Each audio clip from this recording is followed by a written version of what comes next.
Good morning students. कैसे आप सब? बढ़िया है। चलिए, बढ़िया ही रहिए, मस्त रहिए और पढ़ते रहिए। क्लियर है?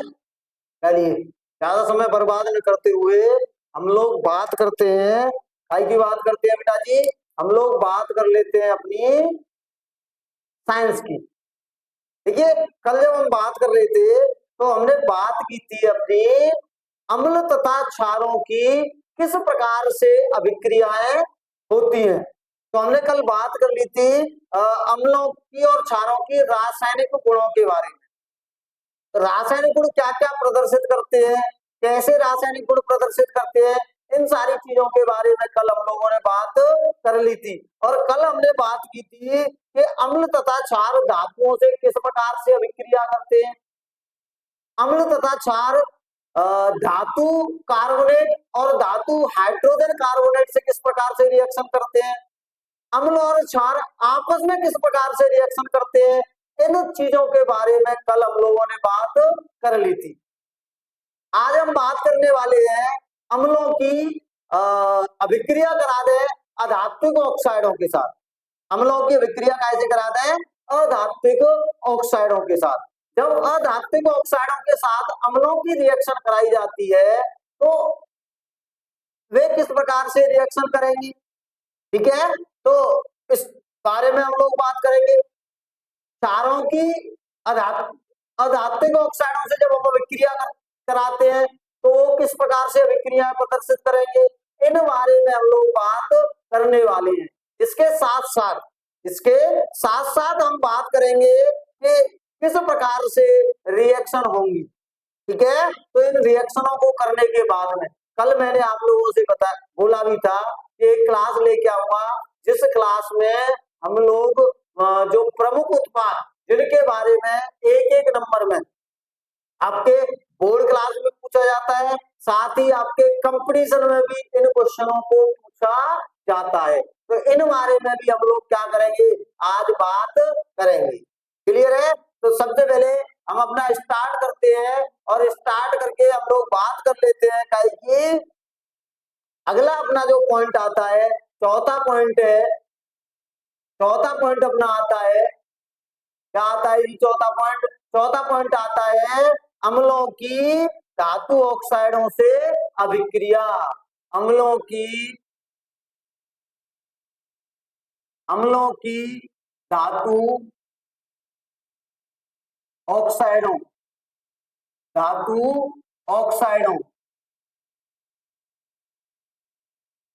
से अभिक्रिया। अम्लों की धातु ऑक्साइडों से अभिक्रिया। तो अम्ल जो होते हैं वो धातु ऑक्साइडों से किस प्रकार से अभिक्रिया करते हैं? तो अम्ल क्या करते हैं बेटा जी? धातु ऑक्साइडों से अभिक्रिया करके लवणों का निर्माण करते हैं और लवणों के निर्माण के साथ साथ क्या कर देते हैं, जल का भी निर्माण करते हैं। तो मैं यहां से कहूंगा अम्ल अम्ल धातु ऑक्साइडों धातु ऑक्साइडों धातु ऑक्साइडों के साथ अभिक्रिया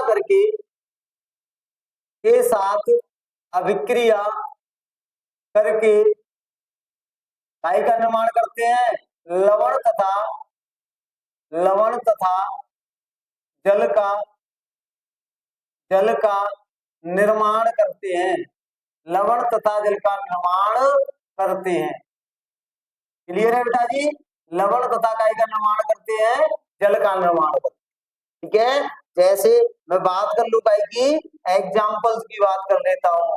जैसे मैं काय की बात कर लेता हूँ ना, एग्जाम्पल्स की बात करूं तो एग्जाम्पल्स की जब मैं बात कर रहा हूँ क्या कंडीशन बन के आएगी? आप लोगों ने कहा बता दीजिए सर क्या कंडीशन बन के आएगी। देखिए, सबसे पहले तो मैं सूत्र की बात कर लेता हूँ, यहाँ से काय की बात कर लेता हूँ, सूत्र की बात कर लेता हूँ। सूत्र क्या आएगा? अम्ल प्लस धातु ऑक्साइड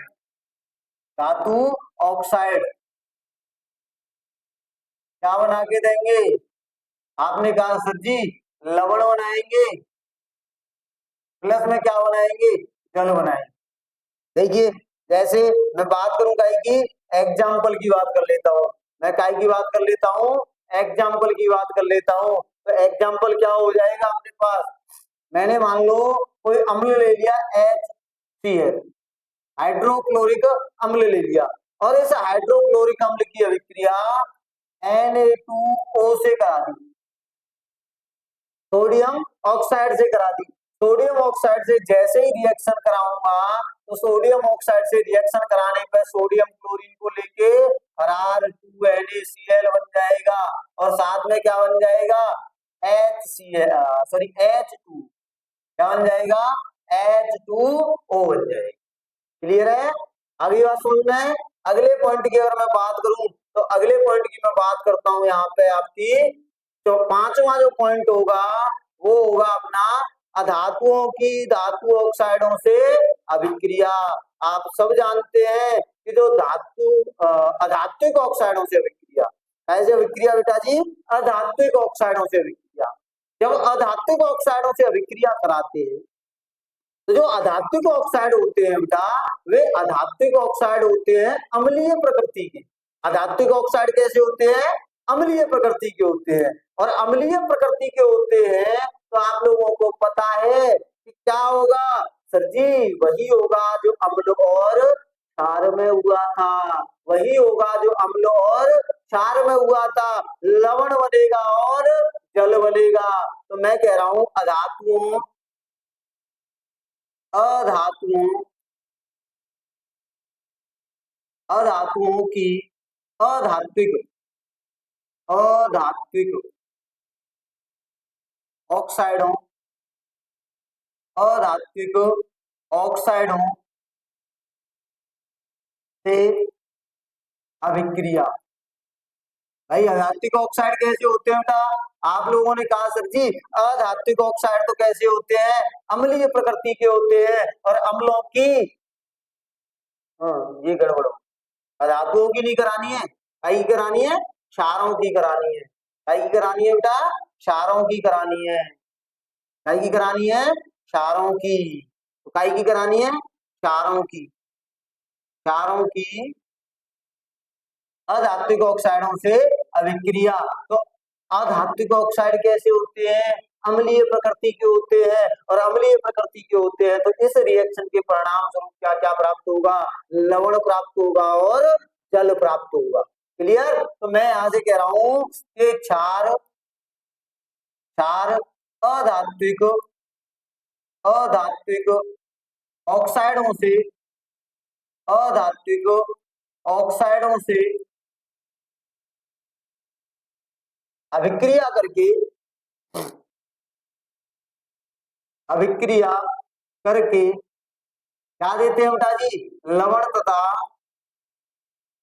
तथा जल का निर्माण करते हैं, लवण तथा जल का निर्माण करते हैं। काय का करते हैं बेटा, लवण का करते हैं और जल का निर्माण करते हैं।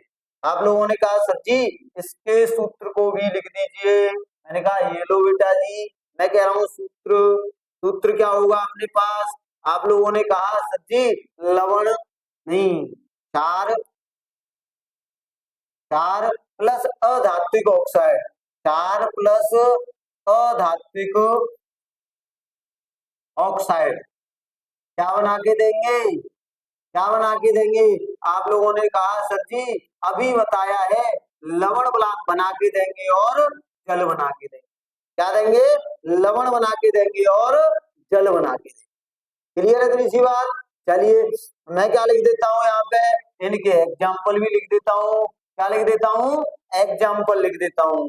देखिए बेटा एग्जाम्पल क्या हो जाएगा, जैसे मैंने कोई क्षार ले लिया, कौन सा क्षार ले लिया, आपने कहा सर जी आप एक काम करो कैल्शियम हाइड्रोक्साइड ले लो, CaOH का होल ट्वाइस, और इसकी रिएक्शन आप कैसे करा दो, इसकी रिएक्शन अधात्विक ऑक्साइड CO2 से करा दो, इसे करा दो, अधात्विक ऑक्साइड CO2 से करा दो, तो CO2 से कराएंगे तो क्या प्राप्त होगा, CaCO3 कैल्शियम कार्बोनेट, कौन सा CaCO3 प्राप्त होगा और साथ में क्या हो जाएगा, H2O प्राप्त हो जाएगा। इसे क्या बोलते हैं हम, इसे बोलते हैं calcium calcium carbonate, calcium carbonate. इसको क्या बोलते हैं, calcium calcium hydroxide, calcium hydroxide. Clear है इतनी सी बात, इसको क्या बोले, कैल्शियम हाइड्रोक्साइड। ठीक, क्लियर। चलिए, तो यहां तक बात सबके समझ में आ गई होगी। यहां तक किसी को कोई डाउट, कोई दिक्कत, कोई परेशानी हो, नहीं है। चलिए एक बार इसको क्या करिए, नोट डाउन करिए।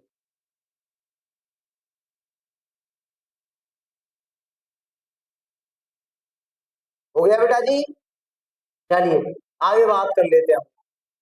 आगे अगर बात करें तो ये क्या हो गई आपकी बेटा, ये हो गई आपकी रिएक्शंस, यानी कि अम्ल और क्षारों की क्या हो गई बेटा, रासायनिक गुणधर्म हम लोगों ने पढ़ लिए। जैसे ही अम्ल और क्षारों के रासायनिक गुणधर्म पढ़ी, तो मैंने कल आप लोगों से बोला था कि बेटा आपके लिए मैं कुछ विशेष यौगिक लेके आऊं। ठीक है, तो आज हम बात कर लेंगे की कुछ विशेष यौगिक, उनके उपनाम क्या होंगे, उनके रासायनिक नाम क्या होंगे और उनका उपयोग कहाँ कहाँ हम लोग कर सकते। क्लियर है। चलिए सॉरी, इसी बारे में हम लोग बात कर लेते हैं। और अगला अपना जो पॉइंट होगा वो पॉइंट क्या हो जाएगा, अगला पॉइंट हो जाएगा सर जी अपने पास में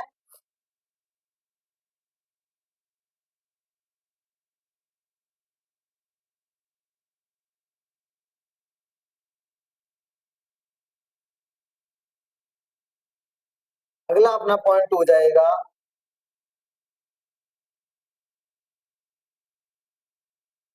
कुछ महत्वपूर्ण कुछ महत्वपूर्ण यौगिक, कुछ महत्वपूर्ण यौगिक, इंग्लिश में क्या बोलेंगे, some some important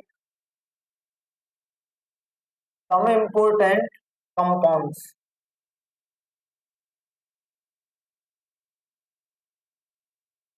some important compounds के बारे में हम लोग बात करने वाले हैं आज। क्लियर।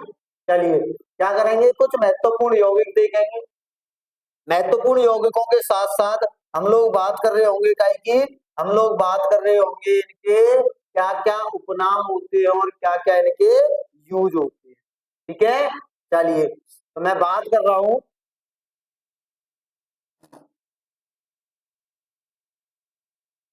देखिए यहां से, चलिए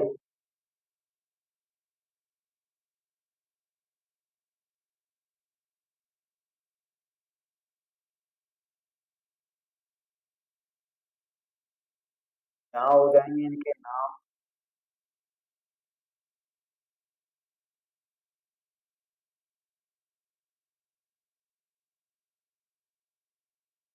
नाम हो जाएंगे और इसके साथ साथ उधर लिख देंगे इनके, क्या लिख देंगे, उधर लिख देंगे हम इनके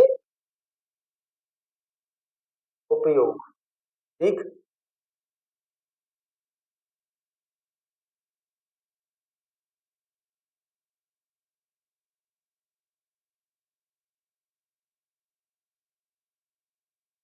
देखिए बेटा जी, सबसे पहले मैं बात कर लेता हूँ भाई की, सबसे पहले मैं बात कर लेता हूँ यहाँ पे यौगिक, यौगिक यौगिक का नाम और इनके क्या लिख दूंगा, उपयोग। क्या लिख दूंगा, उपयोग। ठीक है, सबसे पहले क्या लिखूंगा, सबसे पहले लिखूंगा मैं यौगिक, उसके बाद में लिखूंगा उनके नाम और उसके बाद में क्या लिख दूंगा, इनके क्या क्या उपयोग होते हैं। क्लियर है। चलिए बात कर लेते हैं। सबसे पहले अगर मैं बात करूं तो सबसे पहले मैं बात करूंगा गाय की H2O। सबसे पहला अपना जो यौगिक है वो कौन सा होगा, H2O जीवन के लिए, जिंदा रहने के लिए विशेष आवश्यक होता है आपका कौन? H2O। कौन? H2O। चलिए H2O की अगर मैं बात करूं तो इसको क्या बोलते हैं हम? जल बोलते हैं, पानी बोलते हैं, हाइड्राइड बोलते हैं। चलिए आगे अगर बात करें तो जल का उपयोग काय में होता है? जल का उपयोग होता है पीने के लिए, और काय में होता है? विलायक के रूप में इसका उपयोग किया जाता है। काय के रूप में? विलायक के रूप में, मतलब किसी चीज को घोलने के लिए काय का उपयोग किया जाता है? जल का उपयोग किया जाता है। इसका उपयोग क्या हो जाएगा? विलायक के रूप में। काय के रूप में? विलायक के रूप में। चलिए दूसरा अपना लिखे, दूसरे की अगर मैं बात करूं तो दूसरे की मैं बात कर रहा हूं काय की? NaCl। कौन सा? NaCl। तो NaCl की अगर मैं बात करूंगा तो NaCl क्या होगा? आप लोगों ने कहा सर जी ये तो नमक होता है। सर जी ये क्या होता है? नमक होता है। चलिए मैं इसकी अगर बात करूं तो इसका नाम होता है सोडियम। क्या होता है बेटा जी? आप लोगों ने कहा sodium, sodium chloride, chloride, sodium chloride. इसका नाम क्या होता है? Sodium chloride. काई काई में इसका उपयोग करते हैं? सोडियम का क्लोराइड काई में उपयोग करते हैं? एक तो करते हैं भोजन का, भोजन के स्वाद में, भोजन का स्वाद बढ़ाने में काय का उपयोग करते हैं? नमक का उपयोग करते हैं, हम सब जानते हैं। दूसरी बात, इसका उपयोग और काय में किया जाता है? इसका उपयोग संरक्षक के रूप में भी किया जाता है। काय के रूप में? संरक्षक के रूप में। संरक्षक मतलब देखभाल जो करता है। अगर नमक मिर्ची वगैरह, आप लोगों को ये भी पता है कि अंग्रेज भारत क्यों आए थे? विदेशी जो यूरोपीय थे वो लोग भारत क्यों आए थे? मसालों के लिए तो आए थे। काय के लिए आए थे? मसालों के लिए आए थे। और मसालों में ही अपना कौन आता है? नमक आता है। वो क्यों आए थे? क्योंकि मसालों से भोजन को स्वादिष्ट बनाया जा सकता है और उसका रख रखाव किया जा सकता है, संरक्षण किया जा सकता है। तो काय के रूप में किया जाता है? संरक्षक के रूप में भी इसका इस्तेमाल किया जाता है। क्लियर है? आ रही है बात समझ में? अगले पॉइंट की अगर मैं बात करूं तो अगला पॉइंट मैं कह देता हूं आपका, तीसरा पॉइंट मैं बोल देता हूं कार्बन डाई ऑक्साइड, CO2। कौन सी O2? CO2। काय के रूप में? काय का कर रहे हैं अब? CO2 की बात कर रहे हैं। काय की बात कर रहे हैं बेटा जी? CO2 की बात कर रहे हैं। तो CO2 की अगर मैं बात करूंगा तो CO2 का नाम क्या होता है? इसका होता है carbon, carbon dioxide, carbon dioxide. इसका क्या होता है? नाम होता है। क्या होता है? कार्बन डाई ऑक्साइड होता है। अच्छा इसको शुष्क बर्फ के रूप में भी उपयोग करते हैं। काय के रूप में? शुष्क बर्फ भी इसको क्या बोला जाता है? बोला जाता है। कार्बन डाइऑक्साइड को क्या बोला जाता है? शुष्क बर्फ। इसको मैं यहां न लिख के शुष्क बर्फ को इसका दूसरा नाम लिख देता हूं। उपनाम क्या हो जाएगा इसका? शुष्क बर्फ हो जाएगा। काय के रूप में इसका इस्तेमाल करते हैं? शीतलक के रूप में इसका क्या करते हैं? इस्तेमाल करते हैं। आग बुझाने वाले यंत्रों में इसका क्या करते हैं? उपयोग करते हैं। प्रकाश संश्लेषण, पौधे अपना भोजन बनाने के लिए प्रकाश संश्लेषण की जो क्रिया करते हैं उस क्रिया में भी CO2 क्या होता है? महत्वपूर्ण योगदान देता है। भाई हम लोग जब सांस छोड़ते हैं क्या करते हैं? CO2 छोड़ते हैं। उसी CO2 को पेड़ पौधे क्या करते हैं? भोजन के रूप में इस्तेमाल करते हैं। कौन सी क्रिया में? प्रकाश संश्लेषण की क्रिया में, फोटोसिंथेसिस। क्लियर है?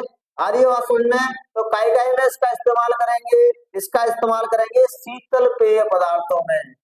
काय में? शीतल पेय पदार्थों में। शीतल पेय पदार्थ कौन से होते हैं? अरे कोल्ड ड्रिंक, थम्स अप हो गया, पेप्सी हो गई, ट्यूब हो गई, इन सारी चीजों में कौन होता है, CO2 होता है। और काय में करते हैं इसका इस्तेमाल, और काय में करते हैं इसका इस्तेमाल, तो आप लोगों ने कहा अग्निशामक यंत्रों में, काय में, अग्निशामक यंत्रों में, अग्निशामक यंत्रों में। और काय में करते हैं सर जी, और भी बता दो हमें। तो मैंने कहा बेटा जी और इसका इस्तेमाल हम लोग कहाँ कर सकते हैं, तो हम नहीं करते लेकिन पेड़ पौधे करते हैं। काय में, प्रकाश, प्रकाश संश्लेषण, प्रकाश संश्लेषण में पेड़ पौधे भोजन बनाने के लिए काय का इस्तेमाल करते हैं, कार्बन डाइऑक्साइड का उपयोग करते हैं। क्लियर है। चलिए अगला पॉइंट लिख देते हैं हम लोग। अगला पॉइंट कौन हो जाएगा, आपने कहा सर NH3 के बारे में बता दीजिए। मैंने कहा सुनिए बेटा जी NH3 के बारे में भी बात कर लेंगे। काय के बारे में बात कर लेंगे, NH3। और NH3 का रासायनिक नाम क्या होता है, इसका रासायनिक नाम होता है अमोनिया। क्या होता है बेटा जी, इसका रासायनिक नाम होता है अमोनिया। क्या होता है, अमोनिया। अमोनिया का इस्तेमाल काय में करते हैं, अमोनिया का इस्तेमाल करते हैं काय में, रेफ्रिजरेटर, जो आपका फ्रिज वगैरह होता है उसमें ठंडक के लिए काय का इस्तेमाल करते हैं, अमोनिया का इस्तेमाल करते हैं। और काय में करते हैं, उर्वरक बनाने में, खाद बीज बनाने, खाद बनाने में भी काय का इस्तेमाल करते हैं, अमोनिया का इस्तेमाल करते हैं। आदि बात समझ में। तो इसके इस्तेमाल की अगर मैं बात करूं तो काय में करेंगे, इसका करेंगे रेफ्रिजरेटर में, रेफ्रिजरेटर, रेफ्रिजरेटर यानी आपका क्या हो गया, फ्रिज हो गया, AC हो गया, इसमें काय का इस्तेमाल करते हैं, अमोनिया का इस्तेमाल करते हैं।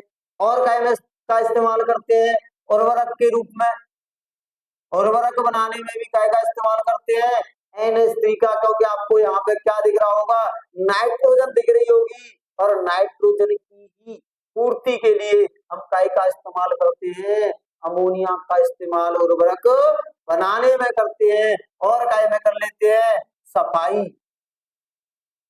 सफाई के रूप में, सफाई करने के रूप में भी काय का इस्तेमाल करते हैं, अमोनिया का इस्तेमाल करते हैं।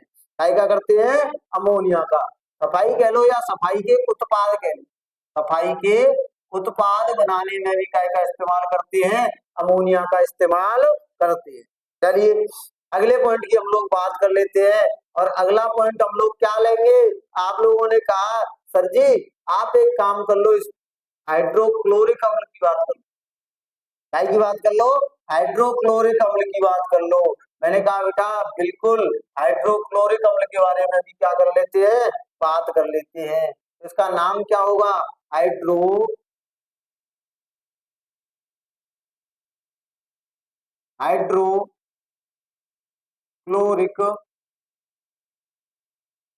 हाइड्रोक्लोरिक अम्ल। और हाइड्रोक्लोरिक अम्ल की जब हम बात करते हैं तो हाइड्रोक्लोरिक अम्ल का उपयोग हम लोग कहाँ करते हैं, तो आपने कहा सर जी धातुओं की सफाई के लिए काय का इस्तेमाल करते हैं, HCl नाम के अम्ल का करते हैं। और इसका इस्तेमाल कहाँ किया जाता है, दवाइयां बनाने में भी किया जाता है। तो मैं कहूंगा धातुओं, धातुओं की सफाई में, धातुओं की सफाई करने में, और कहा औषधि बनाने में, काय में औषधि बनाने में भी काय का इस्तेमाल करते हैं। आप लोगों ने कहा हाइड्रोक्लोरिक अम्ल का इस्तेमाल करते हैं। क्लियर है। अगली बात कर लेता हूं मैं काय की, अगली बात कर लेता हूं मैं कैल्शियम कार्बोनेट की, काय की CaCO3 की बात कर लेता हूँ। जब मैं CaCO3 की बात करता हूँ तो आप लोगों ने कहा सर जी CaCO3 का उपयोग कहाँ करते हैं, हाँ मैंने कहा बेटा जी सीमेंट बनाने में, काय में सीमेंट बनाने में, और काय में कर देते हैं, चूना बनाने में भी काय का इस्तेमाल करते हैं, CaCO3 को। और इसका उपनाम भी क्या होता है, चूना पत्थर होता है। क्या होता है इसका उपनाम, चूना पत्थर होता है। तो मैं इसकी अगर बात करूं CaCO3 की, तो इसको बोलते हैं कैल्शियम, क्या बोलते हैं बेटा जी इसको, कैल्शियम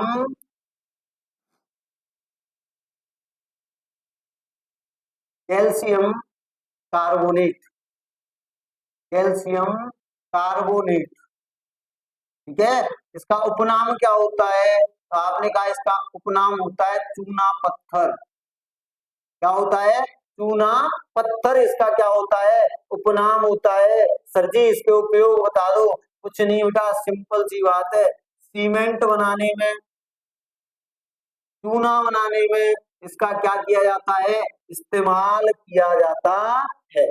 क्लियर है इतनी सी बात, कोई दिक्कत कोई परेशानी यहाँ तक, आप लोगों ने कहा कोई दिक्कत नहीं है। अगला पॉइंट क्या होगा सर जी, मैंने कहा बेटा सल्फ्यूरिक अम्ल को ले लेते हैं, H2SO4 को ले लेते हैं। जब H2SO4 की बात आई तो आपने कहा सर इसका इस्तेमाल कहाँ करेंगे, तो मैंने कहा बेटा जी इसका इस्तेमाल हम लोग कर लेते हैं, एक तो काय में कर लेते हैं, बैटरी में कर लेते हैं, काय में कर लेते हैं, बैटरी में कर लेते हैं, और कहाँ कर लेते हैं, तो आपने कहा सर जी इसका उपयोग तो हमने ये सुना है उर्वरक बनाने में भी किया जाता है। मैंने कहा बिल्कुल सही सुना है, बिल्कुल सही सुना है, सल्फ्यूरिक अम्ल का इस्तेमाल हम उर्वरक बनाने में करते हैं। इसका नाम क्या होगा, आपने कहा सर इसका नाम होगा सल्फ्यूरिक,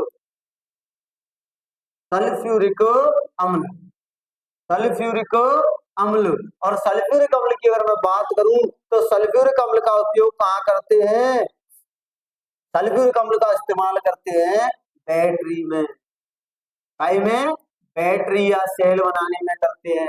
और कहाँ करते हैं, उर्वरक बनाने में, कहाँ, उर्वरक बनाने में। और कहाँ कहाँ करते हैं सर जी इसका इस्तेमाल, तो आप लोगों ने कहा इसका इस्तेमाल हम रसायन के क्षेत्र में भी करते हैं, रसायन बनाने में, रासायनिक पदार्थ बनाने में भी इसका इस्तेमाल करते हैं, रसायन बनाने में भी क्या करते हैं, इसका इस्तेमाल करते हैं।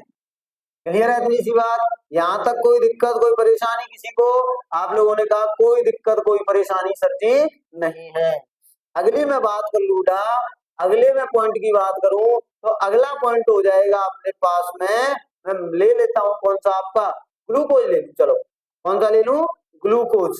तो ग्लूकोज का सूत्र क्या होता है, इसका होता है C6H12O6, क्या होता है C6H12O6। जब ग्लूकोज की बात करता हूं तो ग्लूकोज का इस्तेमाल भी बता दो सर जी, मैंने कहा बेटा जी ग्लूकोज का इस्तेमाल करते हैं हम ऊर्जा प्रदान करने में, नहीं है बात, ऊर्जा प्रदान करने में कैसे सर जी, अरे सिंपल सी बात है बेटा जी, ऊर्जा प्रदान करने में कैसे इसका इस्तेमाल करते हैं, ऊर्जा प्रदान करने में इसका इस्तेमाल किया जाता है, आपने सुना भी होगा कि एनर्जी डाउन हो गई, डॉक्टर के पास लेके गए, डॉक्टर ने लगा दी क्या, बोतल चढ़ा रहे, बोतल काहे की चढ़ रही है, ग्लूकोज डाल के तो चढ़ा रहे।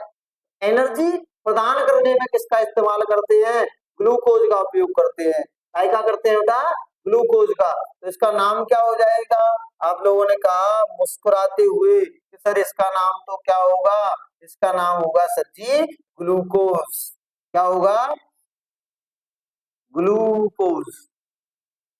और ग्लूकोज का इस्तेमाल कहाँ करते हैं, ग्लूकोज का इस्तेमाल करते हैं सर जी ऊर्जा स्रोतों में, और कहाँ करते हैं, ग्लूकोज सलाइन चढ़ाने में, तो काय में, ऊर्जा, ऊर्जा स्रोत का कार्य कौन करता है, ग्लूकोज करता है। और कहाँ करते हैं, चिकित्सा, चिकित्सा में, चिकित्सा में ऊर्जा सलाइन, ऊर्जा सलाइन, ऊर्जा सलाइन का मतलब है जो बोतल आप पे चढ़ाई जाती है उसी को क्या बोलते हैं, सलाइन बोलते हैं, क्या बोलते हैं बेटा जी, सलाइन बोलते हैं।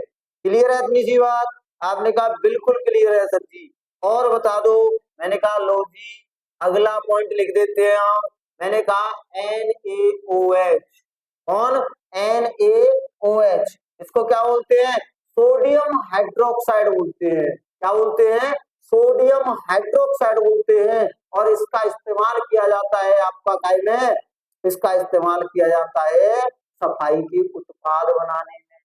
सफाई के उत्पाद बनाने के लिए आपको Na2SO4 इंटू क्या बनाया जाता है 10H2O, इंटू में क्या बनाया जाता है 10H2O जब बनाया जाता है Na2SO4 Na2CO3 क्षमा Na2CO3 sodium carbonate decahydrate, sodium carbonate decahydrate यानी धावन सोडा जिस चीज से बनाया जाता है वो कौन है, वो NaOH नाम का लवण है।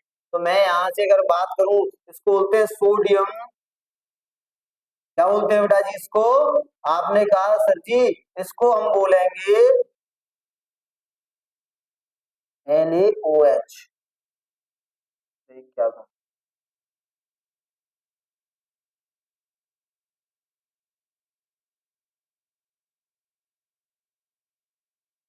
NaOH, इसका इस्तेमाल कहाँ करेंगे, इसका नाम क्या होता है बता दीजिए एक बार। मैंने कहा बिल्कुल बताएंगे क्योंकि हम बताने के लिए तो आए हैं। आप लोगों ने कहा बताइए, इसका नाम होता है sodium, sodium hydroxide, sodium hydroxide. और इसका इस्तेमाल कहाँ करते हैं हम, सोडियम हाइड्रोक्साइड का इस्तेमाल करते हैं बेटा जी साबुन डिटर्जेंट बनाने में और कागज उद्योग में। तो क्या कहेंगे साबुन, साबुन डिटर्जेंट, डिटर्जेंट और कहीं में, और कहीं में और करते हैं आपका कौन से में बेटा जी, और करते हैं आपके कागज उद्योग में, कहीं में कागज उद्योग में, कागज उद्योग में। ठीक है, क्लियर है इतनी सी बात, यहाँ तक कोई डाउट कोई दिक्कत कोई परेशानी, आप लोगों ने कहा कोई डाउट कोई परेशानी। हेलो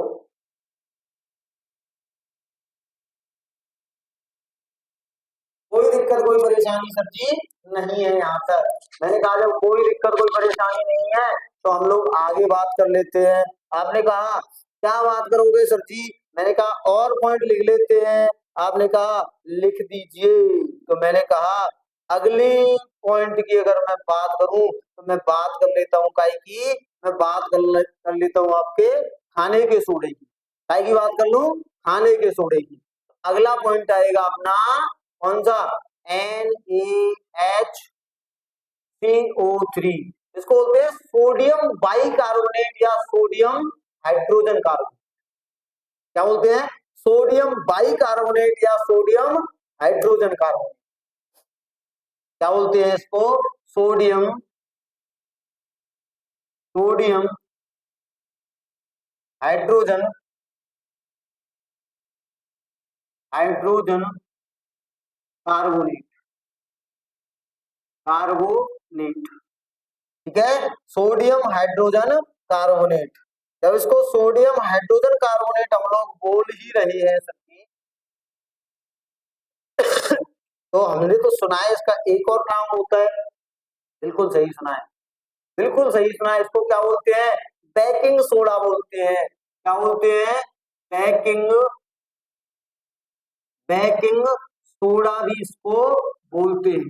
क्या बोलते हैं बेकिंग सोडा बोलते हैं। और बेकिंग सोडा जब बोल रहे हैं तो इसका इस्तेमाल कहाँ करते हैं, खाने पीने चीजों के रख रखाव, या फिर जैसे मान लो छोले भटूरे बनाने हैं, भटूरों को फुलाने के लिए क्या इस्तेमाल करते हैं, आपने कहा खाने के सोडे का करते हैं।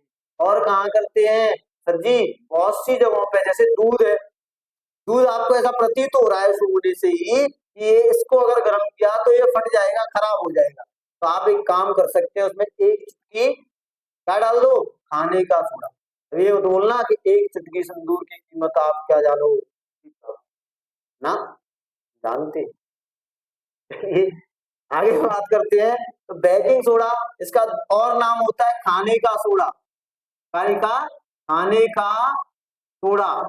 तो खाने का सोडा आप समझ गए होंगे, इससे ही कहाँ कहाँ यूज किया जाता है, तो खाने का सोडा हो गया। और क्या बोल सकते हैं इसको, और कुछ भी को बोलने की आवश्यकता नहीं, क्योंकि मैंने इसको क्या बोल दिया, खाने का सोडा बोल दिया, तो सारी की सारी चीजें क्लियर हो जानी। सर जी एक पॉइंट और लिखा दो आप, एक और लिखा दो, कौन सा लिखा दो सर जी, जब खाने का सोडा बताया है तो धोने का सोडा भी हम लोगों को आप क्लियर कर ही दो। मैंने कहा लो बेटा जी ये भी कर देते हैं, क्या आएगा Na2CO3, कौन सा Na2CO3, इनटू में क्या होता है, इनटू में होता है 10H2O, इनटू में क्या होता है, इनटू में होता है बेटा जी, इनटू में होता है अपने पास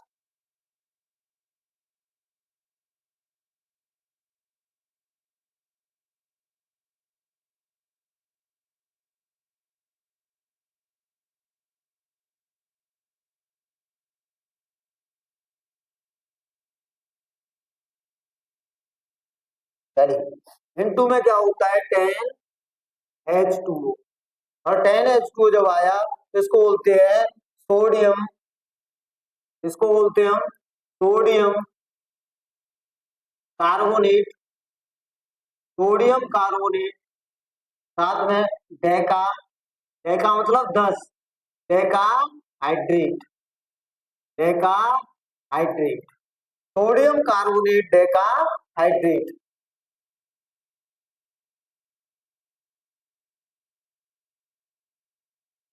ठीक है, सोडियम कार्बोनेट डेका हाइड्रेट कहाँ करते हैं, इसको बोलते हैं हम धावन सोडा, धावन सोडा, या फिर क्या बोलते हैं धोने का सोडा। तो आपको पता चल गया होगा धोने का सोडा, धोने का सोडा मतलब इसका इस्तेमाल कहाँ कर रहे होंगे, हम लोग कर रहे होंगे सर्फ यानी डिटर्जेंट, और काय में कर रहे होंगे साबुन में, काय में कर रहे होंगे साबुन में, सर्फ में और काय में कर रहे होंगे साबुन में इसका इस्तेमाल कर रहे हो। क्लियर है बेटा जी, चलिए करिए एक बार नोट डाउन।